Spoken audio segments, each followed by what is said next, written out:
Hey everyone, 99% of you watching aren't subscribed. Let's change that. Hit that subscribe button, and at 1,000 subscribers, we'll drop special stories just for you. Gareth Voss never expected to leave Earth. Not truly. He was born planetside in the mid-tiers of Neo-Kyoto, raised among rusted air filters and endless ceiling smog, where the sky was just a myth told in flickering AR. His life was uneventful, welding drone limbs in back-alley shops, fixing scraps of gangs that barely paid. He'd read about ships, dreamed about stars. But like most born to the dust, the void was always out of reach. Until the message came, a rusty, physical data disk, slid under his door in a cracked envelope, sealed with a name he hadn't heard in years. Relic Voss, his uncle, a man he met only once when he was 6, a stern-eyed stranger who said nothing and left him a carved obsidian coin. Gareth had been told Relic died years ago. Somewhere on the rim, drifter talk, nothing confirmed. But the message on the disc was unmistakable. The static-written hologram jittered to life with the face of a man now very old, very thin, and very, very tired. If you're seeing this, I'm dead, which was always the plan, I suppose. Listen, I'm leaving you my ship, the WIRM. She's broken, half dead, and full of things I never understood, but I think you will. Maybe you're just dumb enough to try. She's docked on Grave Point, 12, Sector KX Riftline. Coordinates included. Don't bring help. Don't tell anyone. And for the love of every burning god in the black, do not open Cryochamber Theta. This is not a gift. It's a curse, but it's yours now. The message ended. The disc sizzled and melted into smoke. Gareth held his breath, then checked the coin his uncle left him all those years ago. Now that he looked closer, it bore the same coordinates, carved into its surface. This had been planned for longer than he realized. The WRM was docked where promised, a derelict hauler wrapped in jagged scaffolding, floating dead in a forgotten graveyard of ships. Grave Point, 12 was an unregistered orbital dock, half-eaten by asteroid corrosion, its remaining systems run by scavenger bots and silent automata. There was no human presence, not even comms chatter. Getting there wasn't easy. Gareth had to lie, steal, and ride inside the waste compartment of a trade freighter to reach a shuttle that would get him within gliding distance. When he finally breached the WIRM's airlock, the oxygen sensors sputtered to life for the first time in decades. They scanned him, then welcomed him. A voice in the hallway spoke in a soft, artificial tone. Welcome aboard, Gareth Voss. Registered biological heir. Access level, Alpha 1. It sent chills down his spine. Inside, the ship was a tomb of memories. Everything was silent, except for the occasional hiss of recharging capacitors. The WRM's interior looked like it had been half repaired 1,000 times. Tools lay where someone dropped them years ago. Wires hung like vines, and flickering lights cast shadows that danced far too much. The cockpit controls were partially dismantled, jury-rigged with old Terran and alien tech alike. Something about the wiring pattern seemed organic, like it had grown that way, not been built. He spent the next few hours trying to restore power, splicing reactors, swapping out decayed fuses, manually realigning the fusion core. Gareth wasn't a genius mechanic, but he was stubborn and had grown up fixing broken things. And eventually, the lights came on. The ship's AI fully booted. A low hum returned to the walls. Gravity stabilized. Core systems online. The AI said emotionless. Warning, containment breach in Cryochamber Theta. Garrett's blood went cold. He remembered the message. He pulled up the schematics. Cryochamber Theta was buried deep in the lower decks, behind multiple airlock layers, far away from the main cargo bays. It didn't even show up in standard logs. You had to decrypt a hidden layer of the ship's software to see it. Naturally, that made it more tempting. He told himself he would just check it, not open it. Just look. He descended through the ship's interior. The corridors got darker and colder the deeper he went. At one point, the walls began to sweat, condensation forming where it shouldn't have, trickling down as if the ship itself was nervous. The door to Cryochamber Theta was marked in something not paint. It looked burned into the metal, Ancient glyphs, maybe alien, maybe just madness. He hesitated. Every instinct told him to turn around, but the door had already unlocked. Not by him. It had been waiting. The chamber opened with a hydraulic groan. Cold mist poured out, rolling over Garrett's feet. The lights were dim, but his eyes adjusted. Inside was a massive open chamber, once a cryolab, now turned into something else. The stasis tubes were shattered or melted, and from the high, ribbed ceiling, 7 figures hung, upside down, suspended by thin, silver cords that pulsed with light. They looked almost human. Almost. Female. Humanoid. But their skin shimmered with an otherworldly iridescence. Their hair floated as if underwater. Each was suspended by a cord attached to the back of their neck, connected directly into the ceiling where organic growths pulsated rhythmically. They weren't corpses.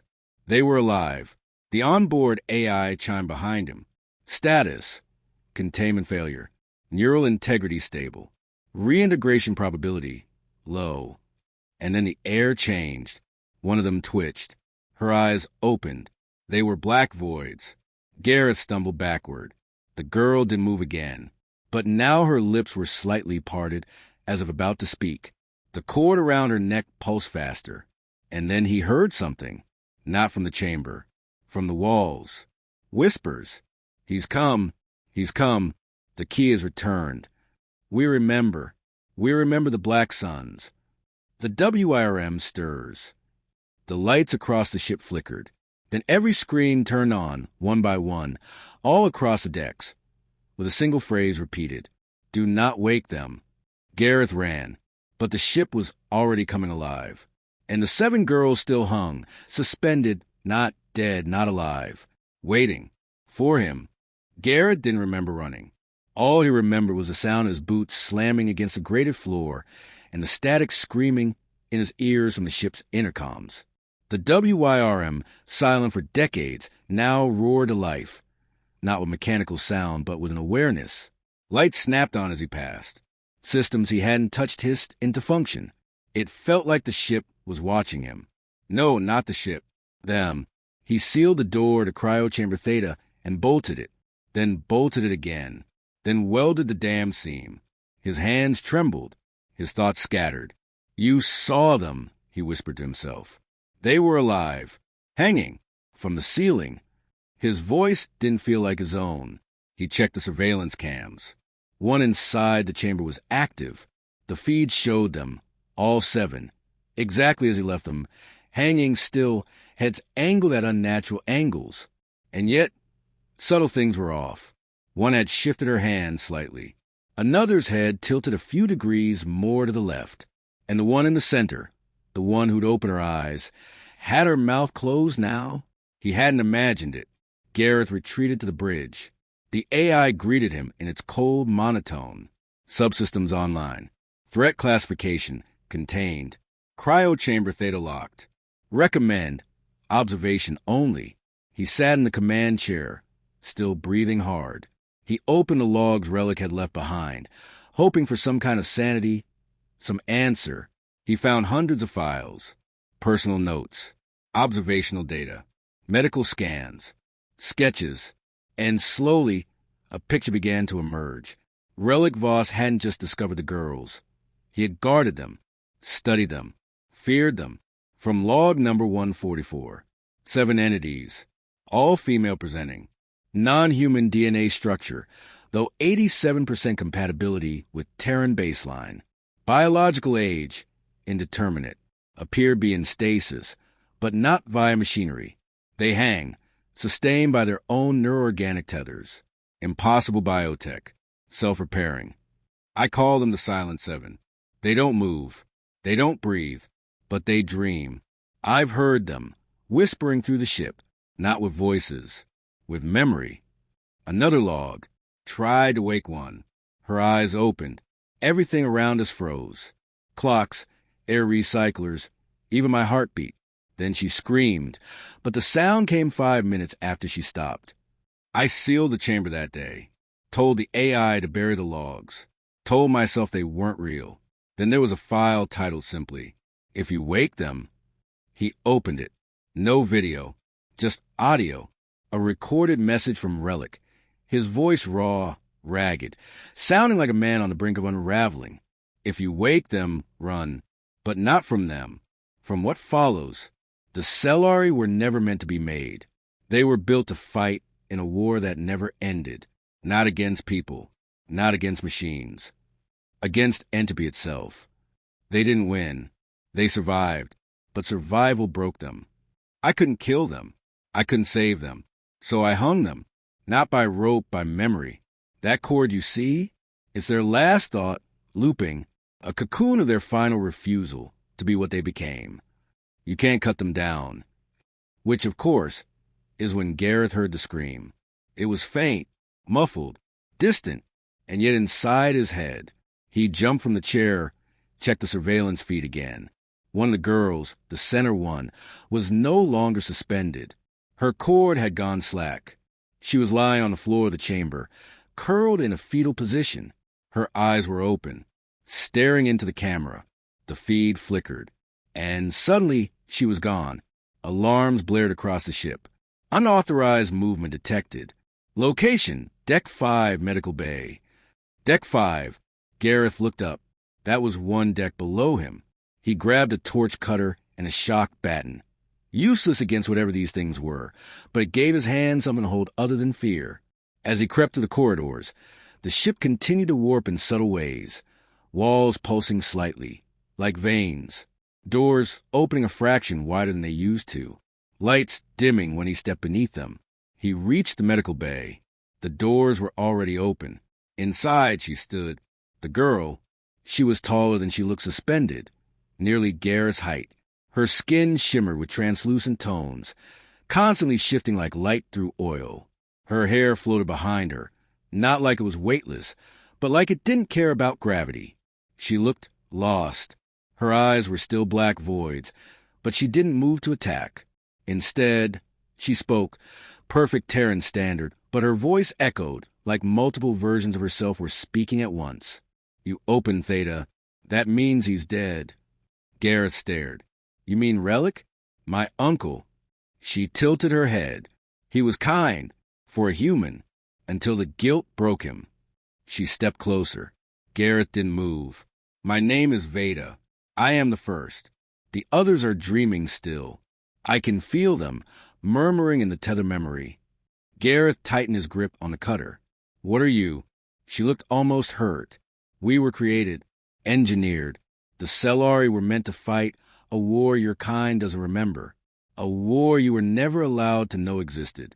We were designed to end the entropy virus, to burn back the dark, but the cost was too high. Gareth lowered the tool. Entropy virus? She looked at him, really looked at him. We are not being hunted by a thing. We are being hunted by an idea, a thing that feeds on collapse, on endings.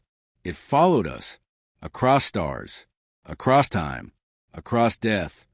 Then she said something that made his blood turn to ice. By waking me, you signaled it. It knows. It's coming. And it's hungry. The ship groaned, literally groaned. From outside the hull came a low, impossible sound, like metal being bent across a black hole. Gareth rushed to the cockpit. Sensors were lighting up. Nothing visible, no ships, no transmissions. Just void distortion. Reality twisting near the outer hull. Space folding in on itself. The AI announced. External anomaly detected. Temporal event predicted in T-minus 42 minutes. Unknown origin. Gareth turned to Veda, who had followed him. Can we run? She shook her head. This ship is more than metal. It's a prison. It's an anchor. It can't leave, and now neither can you. Behind her, the comm screens flickered again. All over the ship, one phrase appeared again. Do not wake them. Then a second phrase, new, overwritten in red glyphs. But you already did. The WYRM vibrated. Not from its engines, not from movement, but from some internal strain, like its very existence was being tested, scraped against a cosmic file. The lights dimmed into deep red hues, and then surged to painful brightness. The AI spoke.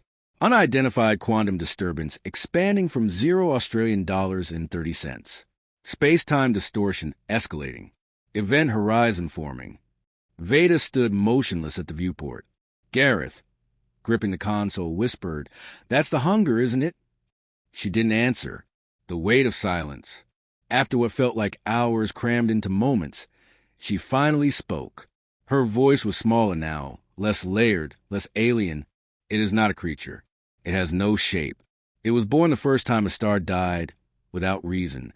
The first entropy spike that wasn't natural. It grows in the places where things end too early. War, collapse, lost futures. We, the Cellari, were made to stop it, but we were made too well." Gareth paced the bridge. "None of this makes sense. Why my uncle? Why hide you here? Why pass it to me?" Veda turned, her expression unreadable. "Because your uncle failed. Because guilt rotted him. He couldn't kill us. He couldn't save us. So he locked us in memory. He hoped we would never wake.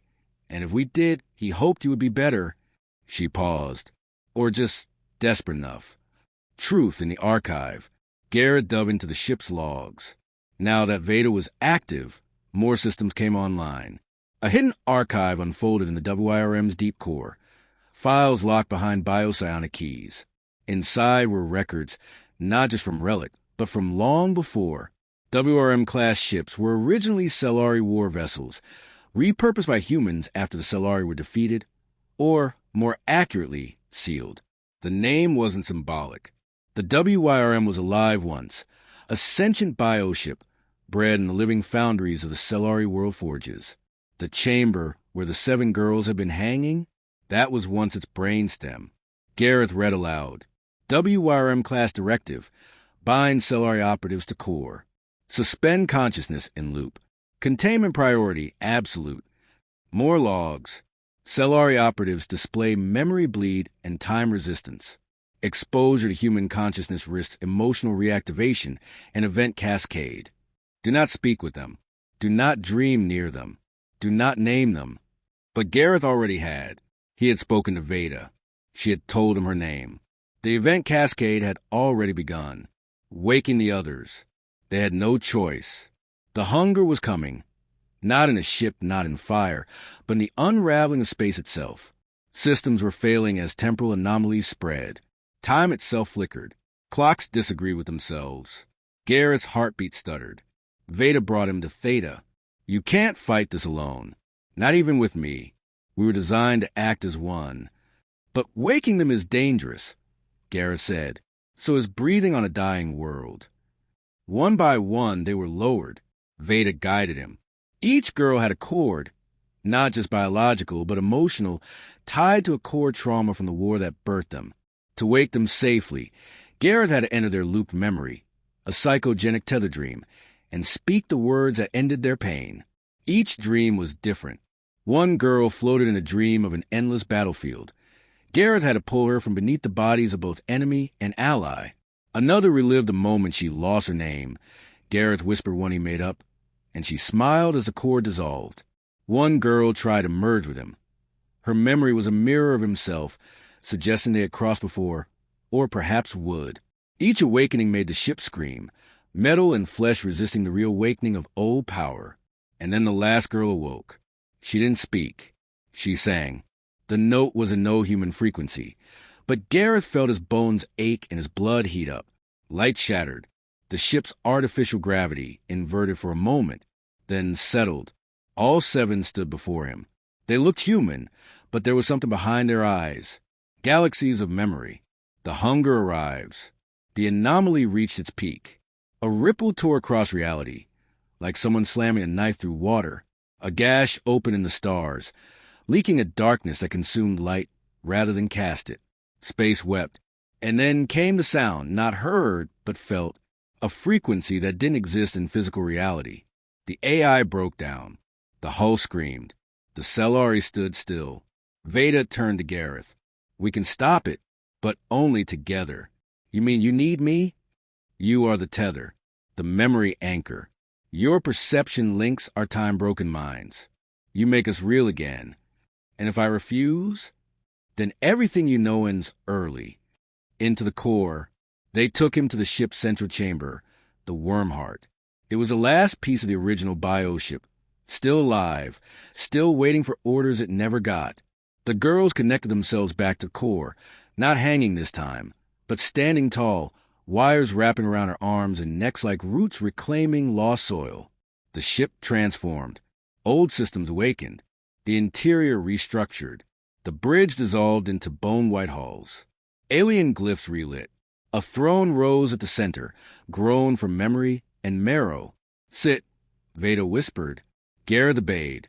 The ship surged. Time bent. And then, for one heartbeat, he saw the hunger. What is the hunger? It was not a monster. It was a wound, a thought, a failed future trying to force itself back into existence. He saw it devouring civilizations before they were born, removing stories from time, devouring options before they occurred. It wasn't here to kill.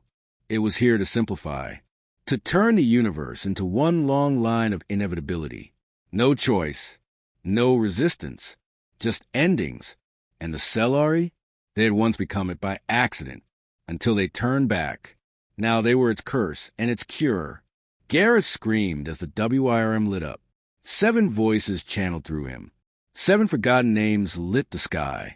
The WIRM punched a hole in reality, not to escape, but to rewrite, to reverse the damage. Not by killing the hunger, but by remembering what it tried to erase. Hope. Gareth Voss was dying, not in the way people usually did. No blood, no screaming wounds, but in a quieter, more terrifying way where identity unraveled before the body followed. His thoughts fractured into echoes. Memories replayed out of order. He felt himself stretched across timelines that didn't belong to him. The Wormheart burned white-hot around him. 7 voices flowed through Garrett's mind, not screaming, not pleading, but remembering. Entire histories poured into him. Suns collapsing into weapons, civilizations folding themselves into equations, children engineered in vats of light and pain. The Cellari had not been born. They had been decided. The price of being awake. The hunger pushed back. Reality buckled, as if offended by resistance. The void gash outside the ship widened, devouring stars not with violence, but with indifference. Where it passed, probability collapsed. Futures vanished before they could exist. Gareth felt it probing him. Not his body, his choices, every regret, every path not taken. The hunger fed on those. It whispered inevitability into his thoughts. You were always small. This was always how it ended. Veda's voice cut through the pressure, like a blade wrapped in silk. No. She stood before him, not tethered, not suspended, but whole. Her form shimmered, shifting between alien geometry and human familiarity. The others formed a circle behind her, hands joined, eyes blazing with ancient light. We refuse simplification. The ship answered. The WIRM, once a prison, once a corpse, remembered itself. Walls peeled open into living lattices. Circuits became veins. The hull sang, not with sound but with intent. The ship wasn't just moving through space anymore. It was editing it. What must be given? Gareth understood then. The WIRM could reverse the entropy signature. It could unwind the hunger's trail, stitch close a wound in reality, but it required a constant, a reference point untouched by temporal recursion, a human anchor. You're not all coming back from this, Gareth said quietly. The Cellari did not deny it. One of them, the smallest, with silver eyes that never quite focused, stepped forward. We were never meant to last. Only to end what should not continue. Another smiled softly. We envied you. You decay naturally. You end honestly. Veda knelt in front of Gareth. She placed her forehead against his. You inherited a broken ship, she whispered. But what you truly inherited was the right to choose what comes after us. Tears floated free from Gareth's eyes, drifting upward in the warped gravity. I won't let you die as weapons. Veda smiled. Then let us die as people.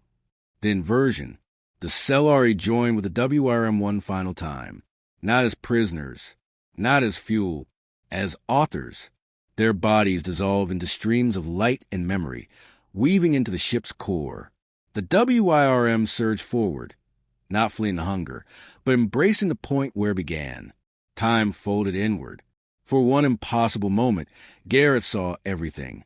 The Cellari choosing to end the war instead of winning it. Relic Voss finding the ship and deciding to protect monsters instead of selling them. Himself, born in smog and shadow, dreaming of stars he was never meant to see. And then the inversion wave expanded. The hunger screamed, not in pain, but in contradiction. It could not exist in a universe that remembered what it tried to erase. The wound sealed. Stars reappeared. Possibility returned. After the end, Gareth awoke to silence. Real silence. No whispers. No alarms. No distant pressure in his skull. He lay on cold metal beneath an unfamiliar sky. Purple clouds drifting lazily across a twin-sun horizon. The wreckage of the WRM lay half buried nearby, inert at last. Human-made. Dead. He sat up slowly. Footsteps approached. 7 of them. Human now. No glowing cords. No void eyes. No impossible geometry beneath their skin. Just girls, different heights, different faces, breathing real air for the first time. Veda knelt beside him. Her eyes were brown. "We survived," Gareth asked hoarsely. "In a way," she said. "The Cellari are gone. What remains is choice. Fragile. Temporary." She helped him stand. "We are no longer anchors or weapons. Just refugees. Like you," Gareth laughed weakly. "Figures. Inheritance. Finally understood. They stood together beneath the alien sky.